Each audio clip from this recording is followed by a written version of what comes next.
We have a wonderful 5-year-old son, Tommy. I need to share my story because I'm at my breaking point and don't know what to do anymore. Mike and I met in a coffee shop near my college campus. I was a senior, studying accounting, and he was working as a software developer at a growing tech company.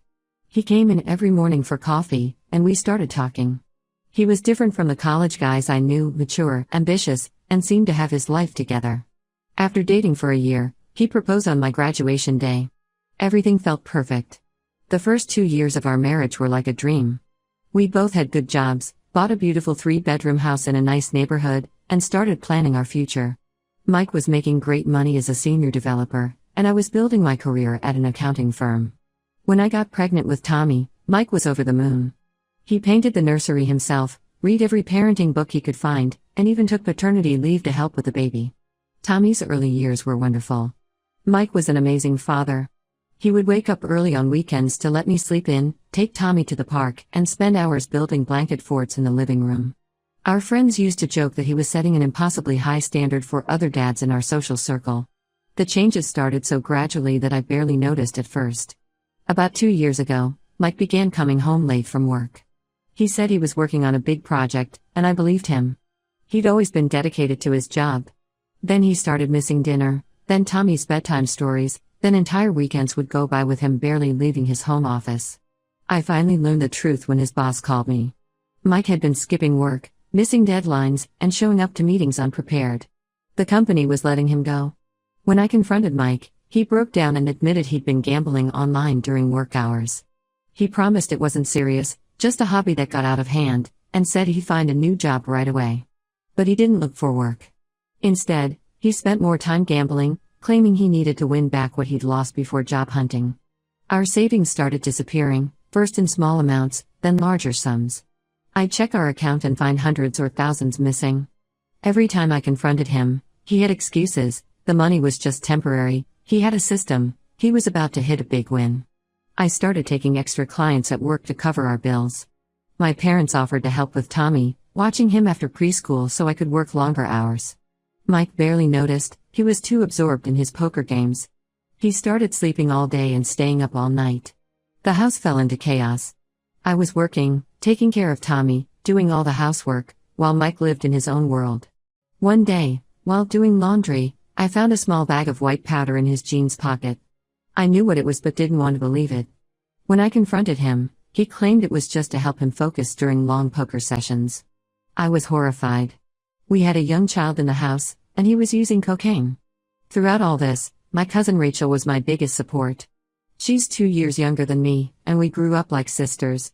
When she moved to our city for work last year, she became a regular at our house, helping with Tommy and listening to my worries about Mike. She seemed genuinely concerned about him, often defending him and suggesting I be more understanding of his struggles. Last month, I got a call from Tommy's school saying he had a fever. I left work early to pick him up, not bothering to call ahead since Rachel had a key and often watched him when he was sick. I walked into my house to find Mike and Rachel on our couch, his hands under her shirt, her lipstick smeared. They jumped apart when they saw me, but it was too late. Rachel ran out crying. Later she sent me a long text explaining that Mike had been pursuing her for months. He told her our marriage was over, that I was already planning to leave him, that he was lonely and misunderstood. She said she only gave in because she truly believed him and thought she was helping him through a difficult time. The betrayal cut deep, not just Mike's infidelity, but Rachel's willingness to believe him over our lifelong relationship. That night, after Tommy was asleep, I confronted Mike. His reaction shocked me. Instead of apologizing, he turned aggressive. He said I was to blame for everything, for not supporting him when he lost his job, for working too much, for not understanding his needs. When I pointed out that I was working extra hours to cover his gambling losses and taking care of our son alone, he stormed out. He disappeared for 2 days. No calls, no messages, nothing. Tommy kept asking where Daddy was, and I had to make excuses. When Mike finally came home, he acted like nothing had happened. He went straight to his computer and started playing poker again. Now I'm stuck in an impossible situation. I know I need to leave, for my sake and Tommy's. But I'm terrified of what that means. Even with my good job, supporting Tommy alone would be tough. Childcare in our area is expensive, and moving would mean taking Tommy away from his school and friends. Mike might be a terrible husband, but Tommy still adores him. On the rare occasions when Mike does pay attention to him, Tommy's whole face lights up. I've started secretly putting money aside in a separate account, but it's not much. Most of our savings are gone, and I recently discovered Mike has been missing our mortgage payments. I'm also worried about his drug use and what he might do if I try to leave. For now, I'm just existing. I go to work, take care of Tommy, cook, clean, and act normal around Mike. But inside, I'm screaming. I need advice. How do I protect my son while getting out of this marriage? Should I try one more time to help Mike, or is it too late? Has anyone dealt with a similar situation? Update 1 first, I want to thank everyone who responded to my original post. Your advice and support gave me the courage to take action, and I really needed that because things got much worse very quickly. The day after I posted, I decided to do a deep dive into our finances. I always handled the bills, but Mike managed our credit cards and investments since he used to be good with money. I created an online account with the credit reporting agencies, and what I found made me physically sick. Mike hadn't just been gambling away our savings, he had opened 3 credit cards in my name without my knowledge. I found statements showing over $30,000 in gambling debt spread across these cards. He had set up paperless billing and used my email to create accounts, but directed them to a folder I never checked. Some paper statements had come to our house, but he must have been intercepting the mail.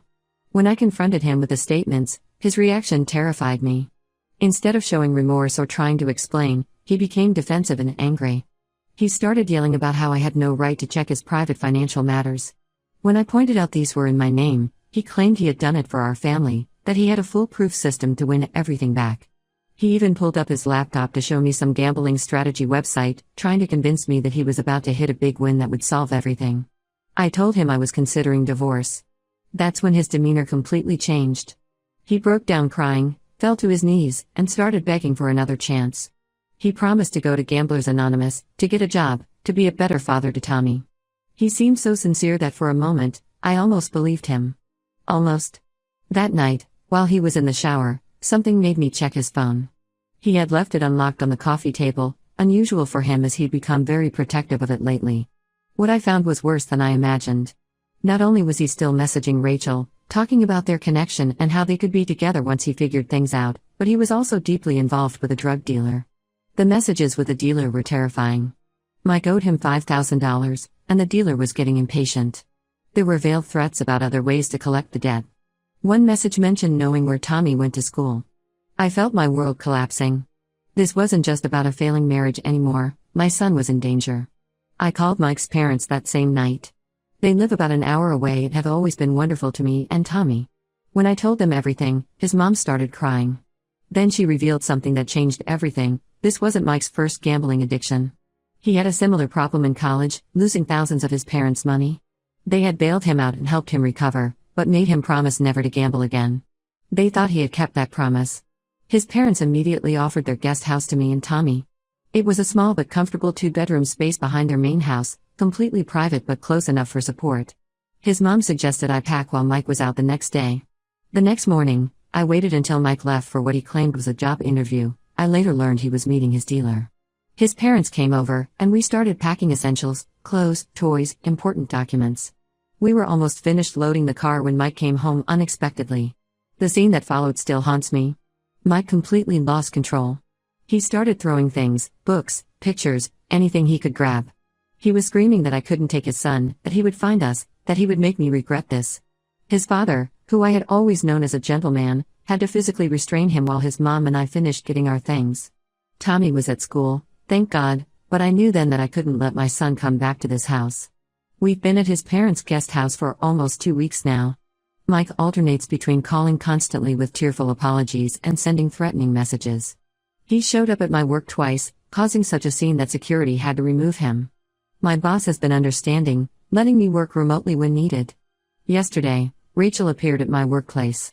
She was crying, saying she needed to tell me the truth. According to her, Mike had been manipulating everyone for months.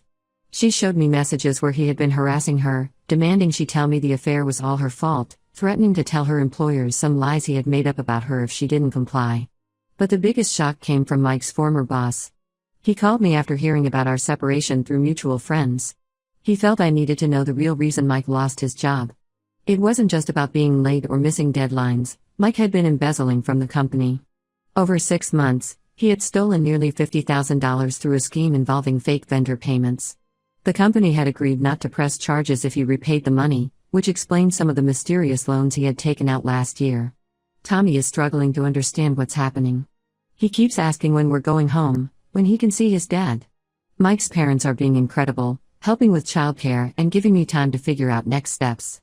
I've frozen all our joint accounts and reported the fraudulent credit cards. I met with a lawyer who says I have a strong case for full custody given Mike's addiction, the hidden debt, and the evidence of his threatening behavior. I'm still in shock, but at least now I can see clearly. Leaving was the right choice, especially after discovering the extent of his deception. I have another meeting with my lawyer tomorrow to start divorce proceedings. Update: 2 things have taken several shocking turns since my last update. The situation with Mike has gone from bad to worse, revealing even darker secrets than I imagined. 2 weeks ago, Mike was arrested at his parents' house. He had broken in while they were at work, thinking no one was home. Their security system alerted them to movement in the house, and they called the police. When officers arrived, they found Mike trying to break into his father's safe where they keep important documents. During the arrest, officers searched his car and found cocaine, along with prescription pills that weren't his. His parents were heartbroken but pressed charges. They said they had caught him trying to steal from them twice before but had kept it quiet, hoping he would seek help on his own. This time, they decided tough love was necessary. His mom told me through tears that enabling him had only made things worse. The arrest brought something even more disturbing to light. The police found detailed plans on his phone showing he'd been preparing to take Tommy. He had rented an apartment 3 states away under a false name and was in contact with someone who could provide fake documents. He had even been watching Tommy's school, learning the pickup routines. Reading those messages made me physically ill. Rachel came forward with more information about Mike's schemes. She hadn't just loaned him $15,000, she had also helped him get loans from other family members by vouching for his fake business ventures. She showed me a spreadsheet where Mike had tracked all his borrowing. The total was staggering, over $100,000 from various friends and relatives. Each loan came with a different story: a business opportunity, medical bills, home repairs. He had played on people's sympathy and trust, using his charm to convince them to help. Tommy's teacher called me last week with concerns. She noticed he'd become withdrawn and wasn't playing with other kids during recess. When she asked him to draw his family, he drew himself alone in a corner while the rest of the family was fighting. The school counselor suggested he might be dealing with trauma from all the recent changes. It broke my heart to realize how deeply my son had been affected by everything. Mike's parents have been my strongest support through all this. They helped me find a good lawyer and offered to testify about Mike's behavior if needed. His mom finally told me stories about his past that shed new light on everything. This pattern had started in his teens: the gambling, the manipulation, the stealing. They had helped him hide it, paid off his debts, sent him to private counseling. When he met me, they thought he had finally changed. His mom apologized tearfully for not warning me, saying they truly believed he had overcome his old habits. 3 of Mike's former co-workers reached out after hearing about his arrest. Each had a similar story. Mike had tried to involve them in various schemes over the years. He asked them to cover for him when he was gambling during work hours, tried to borrow money with elaborate stories, and even attempted to convince them to invest in non-existent business ventures. One co-worker admitted to lending him $10,000 for what Mike claimed was emergency surgery for Tommy, a surgery that never happened. The divorce is proceeding, but it's complicated by all the financial mess. My lawyer says it could take months to untangle everything and protect what's left of my assets. The good news is that I have solid proof the credit cards were opened fraudulently, so I should be able to get those removed from my credit report. The bad news is that some of Mike's gambling debts were from illegal sources, and there's concern about potential threats from these people. I'm documenting everything for the custody hearing. Between the drug charges, the attempted kidnapping plans, and the financial fraud, my lawyer says Mike will be lucky to get supervised visitation. His parents are willing to testify about his history of addiction and deception, which strengthens my case even more. Update 3: I'm writing this final update to close this chapter of my life and share where things stand now. The past 6 months have been challenging, but I finally feel like I'm on solid ground. Mike took a plea deal for the drug possession and burglary charges. He's serving 8 months in a rehabilitation facility with 3 years of probation to follow. The judge made it clear that any violation would result in immediate jail time. His parents visit him weekly, saying he seems to be doing better in the structured environment. I maintain strict no contact except for matters directly related to Tommy. The custody arrangement was finalized last month. I have full custody, with Mike getting only supervised visits once a month at a family center. The judge was particularly concerned about the evidence of his kidnapping plans and drug use.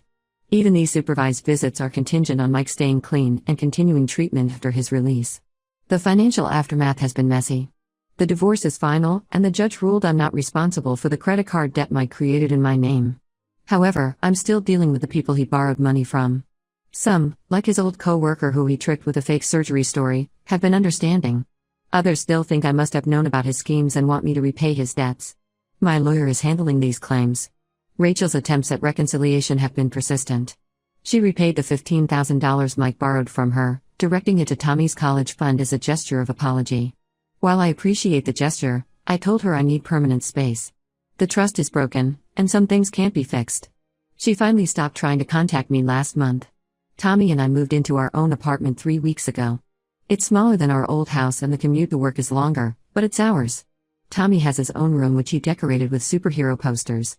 He's sleeping through the night again and made new friends at his new school. His counselor says he's showing positive signs of adjustment, though he still has moments of sadness about his dad. Mike's parents have been incredible, but I'm gradually creating healthy boundaries there too. They watch Tommy one weekend a month, which gives me some time to myself, but I've made it clear that I need to build an independent life. They understand and respect this. I landed a new position at work with better pay and remote options. This flexibility helps with childcare costs and lets me be more present for Tommy. I've started putting money aside each month in a separate emergency fund, something I learned the hard way to maintain. The hardest part has been helping Tommy understand everything. He still asks about his dad, especially around bedtime when Mike used to read to him. I've been honest with him in age-appropriate ways, explaining that Daddy is sick and getting help to get better. His counselor says this approach is healthy, acknowledging the truth while maintaining hope. Looking back at my original post, I barely recognized that scared, confused woman who was trying to hold everything together. Sometimes I wonder if I should have seen the signs earlier, but I know now that Mike was skilled at hiding his addiction and manipulation. What matters is that I found the strength to leave when I did. To everyone who supported me through this journey, thank you. Your advice helped me stay strong when I wanted to give up. To anyone in a similar situation, trust your instincts. Don't wait until things get worse. There is life after addiction and betrayal, and while it might not be the life you planned, it can still be beautiful. I won't be making any more updates. This chapter of my life is closed, and I'm focused on building a better future for Tommy and myself.